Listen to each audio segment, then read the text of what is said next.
Картина сегодняшнего дня. Опустевшие торговые центры, застекленные витрины и наспех состряпанные объявления. Мы закрыты.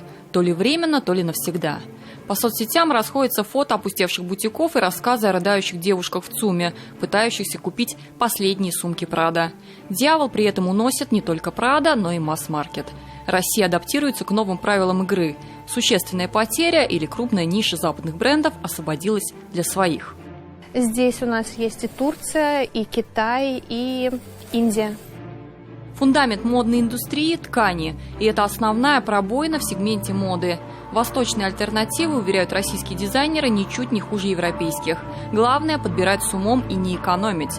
Казанский бренд Wish by You уже подготовил летнюю коллекцию. И продаваться она будет по старой, неизмененной цене. Что будет дальше, не скажет ни один аналитик. Из-за того, что мы очень сильно зависим от курса доллара, закупали действительно ткань по 130 рублей за доллар, естественно, эта партия будет чуть-чуть подороже рассчитываться. Но только эта партия. Сейчас у нас все стабилизируется, сейчас у нас все в порядке, и я думаю, что эта тенденция продолжится и будет все нормально. Некоторые поставщики нам сообщили о том, что, допустим, скоро партия пуговиц, она подорожает, к примеру. Но нам об этом действительно сообщили, и мы необходимые моменты, мы их всех закупили. Может ли тягаться свое отечественное с таким привлекательным западным? Да, российское производство разрастается медленно. Чуть меньше выбора, чуть больше издержек. На смену огромной горе тряпок из масс-маркета приходят наши небольшие шоурумы с меньшим ассортиментом, но с большей эксклюзивностью. Что из этого лучше, решать, конечно, потребителю. Можете оценить прямо сейчас.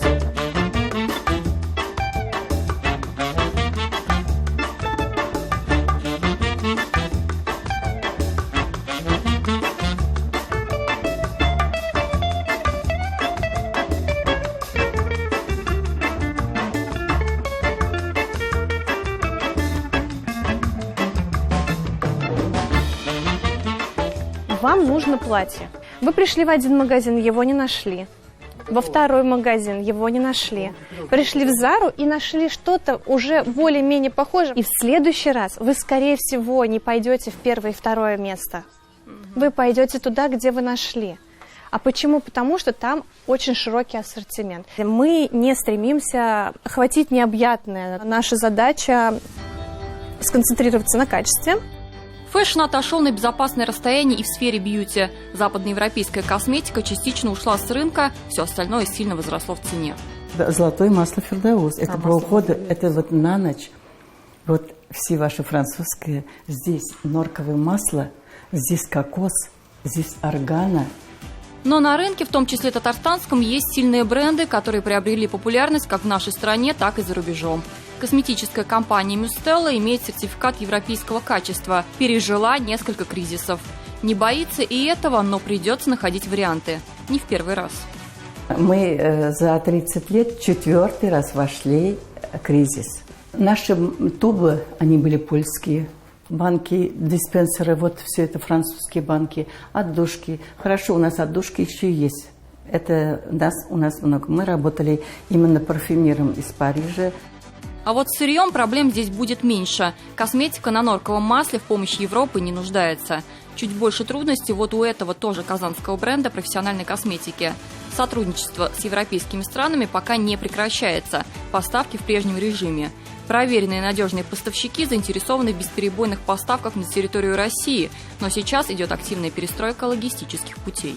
Синтеза субстанций, как фармацевтических, так и косметических, практически нет в России на сегодняшний день.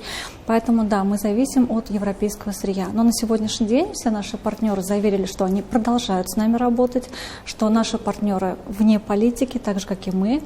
Немножко задерживается у нас логистика, да, потому что немножко обходными путями мы получаем. И, конечно же, мы ищем альтернативные варианты среди российских производителей, среди восточных направлений. Да, то есть мы ищем, рассматриваем различные варианты.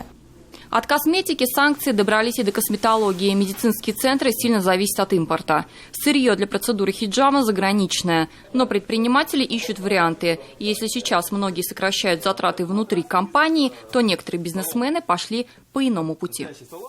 Мы приняли решение поднять зарплату сотрудникам. И по этой причине поднялись цены на услуги. То есть цены на услуги стали у нас дороже, на самом деле. Процентов на... Ну, если в процентах, это где-то, наверное, 15-20%. Несмотря на то, что официально люксовые товары попали в санкционные списки ЕС и США, многие бренды прощаются, но не уходят. На сайте того же ЦУМа в наличии актуальные коллекции Gucci, Balenciaga, Yves Saint Laurent и других временно ушедших. Поговаривают, бутики открываются для своих постоянных клиентов по-тихому. Красивая и качественная одежда у нас есть. И качество местных наших, даже казанских брендов намного выше, чем иностранный ритейл. То, что предлагает ушедший, допустим, концерн Inditex, ни в какое сравнение не идет качество. Эксперты считают, как бы европейскому модному бизнесу не уйти из России голым, страны, которая занимает не последнее место в моде от европейских кутюрье. Модный дом Валентина сегодня вдруг забыл, как в 2015 году представил русскую коллекцию от кутюр, отдав дань богатой культуре древних славян. Или дом Коко, который теперь так яростно открещивается от русского шлейфа в ароматах Шанель. Шанель номер 5, то это тоже, извините, заготовка фабрики «Свобода». Эрнст Бо, который эмигрировал и подарил свою разработку Коко Шанель, и она выбрала из наших заготовок, на самом деле, вот этот 5-й аромат. Все знают, наверное, эту историю. Насколько долгим будет прощание, неизвестно, но оплакивать моду рано, потому что мода – история не про принадлежность к территории, уж точно не про логоманию. Сегодня у Европы есть время остудить голову, посмотреть на ситуацию непредвзято и, может, вернуться, если будет куда возвращаться. Диляра Юсупова, Тимур Бекмурзин, Андрей Мохов, Андрей Ключников. 7 дней.